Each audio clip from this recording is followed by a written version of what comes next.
morning, I'm Trish Pahanik, and this is Cynopsis, your first early morning briefing. It's Wednesday, September 6th, 2006, and here is today's top story. In a stunner of a move, the news came out early yesterday morning that Tom Freston had resigned his position as president and CEO of Viacom. While the potential in-house ramifications of that news is being absorbed, it was also announced that Philippe Dimas had replaced Freston. And while resigned was a nice way to term his exit, Viacom's Sumner Redstone said in a conference call yesterday that Freston hadn't been quite gung-ho enough in the digital platforms arena and apparently didn't communicate his intentions well enough to the folks on Wall Street. The reaction to Freston's removal on the street, though, wasn't all positive. Viacom share prices fell 4% to $35.50. You'll recall Viacom was split in January, with Freston overseeing essentially the cable side and Leslie Moonves the broadcast side, CBS Corporation. Now, since January, Viacom shares have fallen by 15.7%, whereas CBS Corporation has grown 12.6% in the same time period. Oh, and in case you're wondering, Redstone also said yesterday that this move had absolutely nothing to do with Tom Cruise. Hey, guess what? If you had a promo or a commercial in this daily podcast, it would go right about here. Coming up under more good stuff today, NBC Universal syndication of Monk reaches plus 80%, BrilliantButCancelled.com preps its fall season Death Watch 2006, HBO's John from Cincinnati expands the cast, and holiday weekend ratings. And while I'm telling you about all this stuff today, take a look at these beautiful shots provided to us from the Internet Movie Archive. NBC Universal Domestic Television Distribution has sold USA Network's Monk to local television stations covering more than 80% of the United States. The series is slated to air for weekend off-net syndication runs beginning September 2008. Originally, it had been sold to WNBC New York, KNBC LA, and WFLD Chicago. Additional new markets include WPHL Philadelphia, WSBK Boston, KNTV San Francisco, WFAA Dallas, WTTG Washington, D.C., KPRC Houston, and KOMO Seattle. Well, starting this Friday, BrilliantButCancelled.com, Bravo's broadband arm, will debut a new 9-week game called Fall Season Death Watch 2006, where viewers can vote off their least favorite new shows, just like the network executives or TV critics. The final week to vote is October 30th. Emails to the editor continue today on the topic of the upcoming season of Survivor. Joining the conversation today, among others, is Mark Burnett.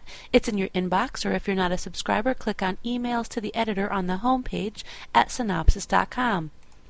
The National Geographic Channel is now distributed to more than 61 million households, according to updated data from Nielsen Media Research. And while we're on the subject of distribution, both HGTV and Food Network have attained distribution in more than 90 million households this month. HGTV added 2.3 million households in the last year, taking its total to 91 million, and Food Network has added 3 million households since last year, taking its total to 90.7 million. Today's edition of Cynopsis MCE includes its regular installation of CinMCE Network in Focus, and the focus of the attention this month is Shalom TV. If you're not a subscriber, you can catch today's edition at the website. Moving along this morning to production, development, and casting, added to the cast of David Milch's HBO limited series John from Cincinnati is Rebecca De Mornay in the role as mother and wife. The series stars Austin Nichols as John, a wealthy guy who comes to live with his West Coast relations, the dysfunctional Yost family, and take surfing lessons. CBS upcoming fall series The Class has added another classmate. Sarah Gilbert will join the lineup in a recurring role. The show is from Warner Brothers TV and launches on September 18th at 8 o'clock. And today's email edition also has two casting calls. One being for the Food Network, looking for professional and amateur chef to be contestants on the new season of the next Food Network star. The other is looking for a new male host for season 2 of Cube Fabulous. Check your inbox for all the needed information. Moving along to the rating summary for Sunday and Monday night, according to Live Plus Same Day ratings from Nielsen Media Research. NBC raced ahead of the pack Sunday night, winning with a 2.58, adult 18 to 49. At 7 o'clock, NBC just edged out the other nets with its NASCAR race at a 1.67.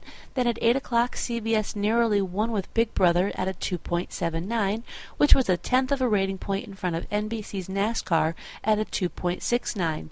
During the last 2 hours of primetime, NBC stayed in first place with NASCAR, my husband being one of them, all night, delivering a 2.89 at 9 o'clock and a 3.09 at 10 o'clock.